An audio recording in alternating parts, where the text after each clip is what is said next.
12 years of marriage ended the moment I found a silk tie in my laundry basket, one I'd never worn. I thought the truth would hurt. I never imagined I'd be the guy telling a story like this, but life, it turns out, has a pretty twisted sense of humor. It all started with this tiny little itch of doubt about my wife, Rachel. Over time, that itch grew and grew until it completely unraveled our entire 12-year marriage.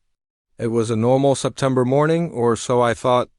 That morning was the beginning of the end. I was in the garage working on my old Challenger, the one I'd been restoring for years. The smell of oil and metal, classic rock on the radio. That was my happy place. Rachel came in and out, bringing me coffee, chatting about her plans to have lunch with her friend Melissa and do some shopping. It was all completely normal. At least that's what I kept telling myself. But then she came back later, dressed up in this elegant sundress. Her hair was perfectly styled, and her perfume was so strong it just hung in the air. Something inside me just tightened up. She kissed my cheek, told me not to wait up, and walked away. And I saw this strange distance in her eyes, a look I couldn't quite place.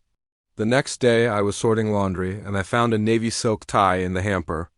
It was expensive, and it definitely wasn't mine. When I asked her about it, she said it belonged to her coworker, Brandon.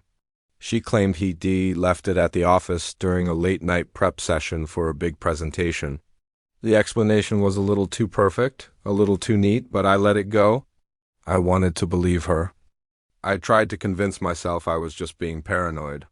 But that feeling of unease, once it starts, it just digs its roots in deep. A week later, I was cleaning out her Lexus to surprise her before a road trip we had planned.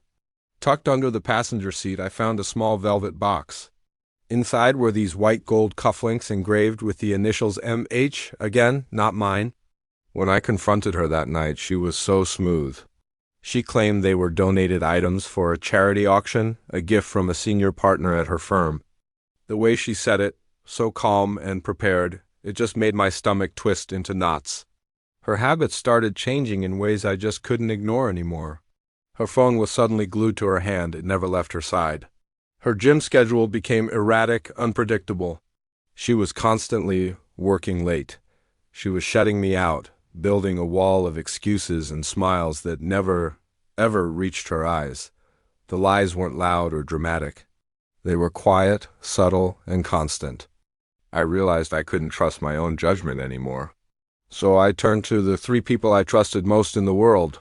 My buddy Derek, a cybersecurity expert, my neighbor Nathan, a retired PI, and Vincent, a former Navy SEAL. We were going to get to the bottom of this.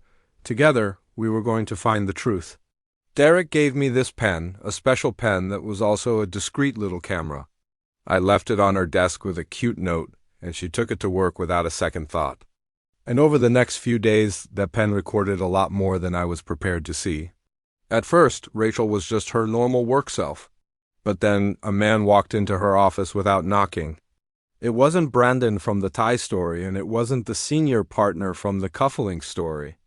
This man was older, polished, confident. His name was Mitchell. He closed her office door, and her entire body language just changed. They started talking in low voices, and it became clear they were discussing something far more dangerous than an affair. He was pressuring her to steal documents from my home office. Documents connected to a massive acquisition deal my company was in the middle of negotiating.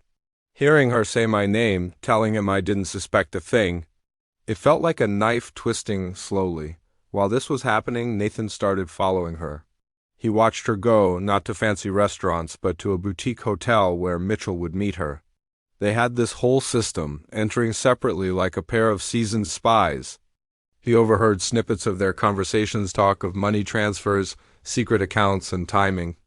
Meanwhile, Vincent used his skills to get inside her office building, legally, under the guise of a security consultation.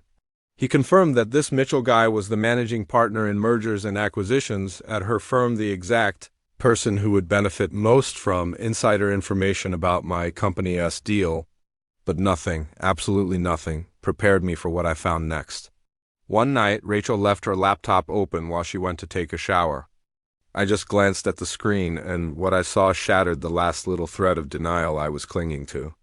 There were emails detailing everything, the hotel meetings. The plan to steal my company's financial files from my safe, how they were going to undermine the entire acquisition.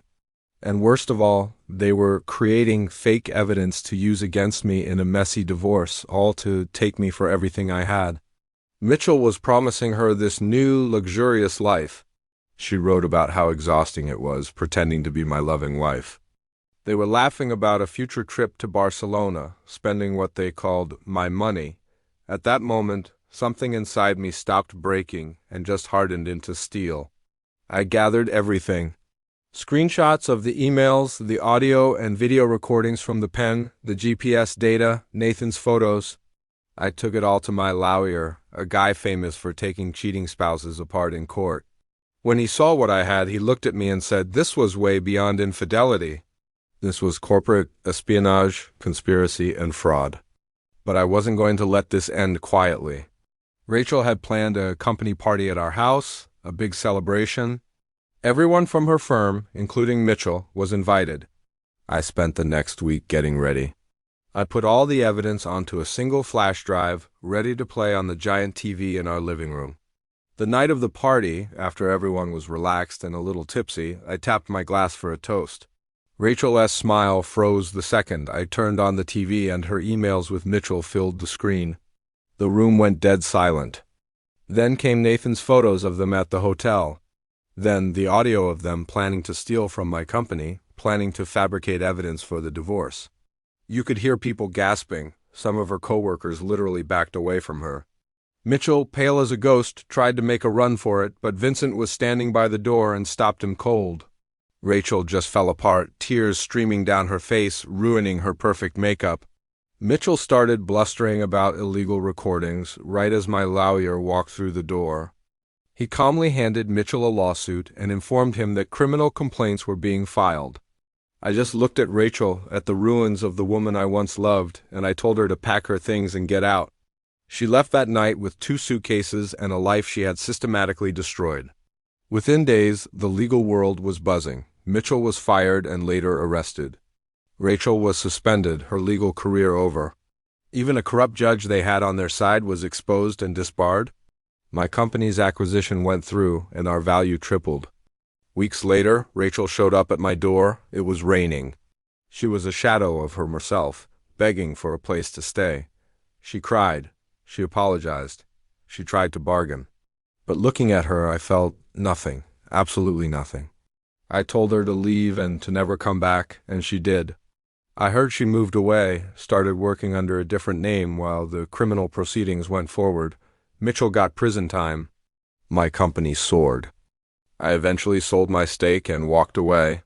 I found a quieter life, one filled with the smell of engine oil and fresh mountain air instead of lies and manipulation. People sometimes ask if I regret exposing her so publicly. But she didn't just cheat on me. She tried to destroy my life, my company, and my freedom. She planned every lie. She chose every betrayal. All I did was choose to make sure the truth came out. That wasn't revenge. It was justice, and finally, after all of it, it was peace. Thanks for listening to my story. If you've been through something similar or just found this interesting, hit that like button and subscribe for more. See you next time.